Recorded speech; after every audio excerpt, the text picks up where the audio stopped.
متعودين ان كل مطور لما بينزل بالستاندر بتاع التايبس بتاع الوحدات كلها، ان كان شقه فلات او دوبلكس او تاون هاوس. لكن ان مطور ينزل بتايب جديد على السوق المصري ويتباع ويعمل الضجه دي كلها وينفذه، ده اللي كان مختلف خالص. النهارده هنتكلم معاكم وهنصور لكم الالتو كازا نيو بلان. طيب الالتو كازا ده عباره عن وحده بيبقى فيها برايفت جاردن وبرايفت بول، ومش في الدور الارضي فقط، ده حتى في المتكرر. تعالوا معانا هفرجكم. ده ارتفاع السقف دبل هايت 6 متر زي ما شايفين. بيتكون في الاول من هنا كده، ده الريسبشن بتاعنا، بيبقى عباره عن كيتشن وتويلت مع الليفنج اللي احنا واقفين فيه هنا. اتفضلوا معانا.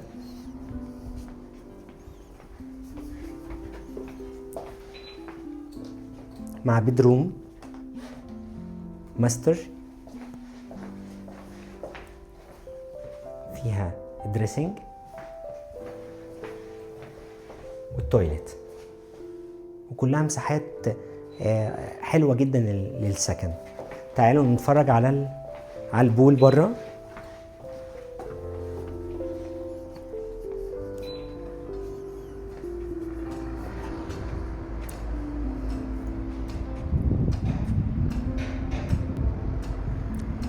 في بقى مفاجأة كمان، بصوا هنا الفيو بتاعنا جايب ايه. الجزء اللي قدامنا ده كله مش هيتبني فيه حاجة، اللي هيتبني فيه هيبقى ارضي ودور واحد بس، ما فيهوش ارتفاعات. فاللي بيبقى قاعد في التراس هنا بيبقى شايف البرج الايقوني وشايف القطر الكهربائي الخفيف مع المساحة الكبيرة قوي اللي قدامه دي. نطلع في الدور اللي فوق نشوف الغرف.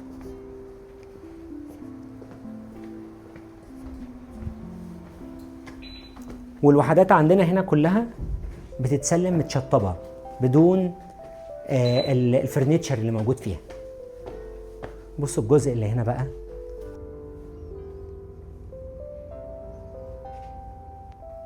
اتفضلوا معانا.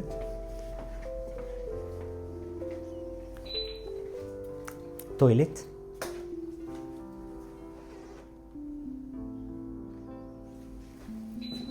ودي أوضة مش ماستر بس مساحتها ممتازة جدا. الفيو بتاعها من هنا برضو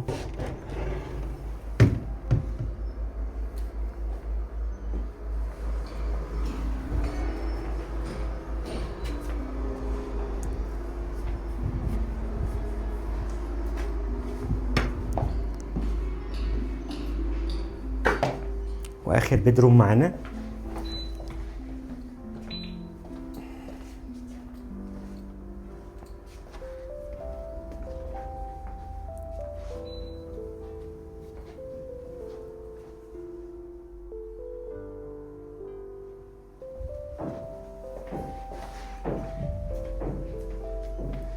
الفيو بقى اللي جميل جدا وانا قاعد في الوحده بتاعتي.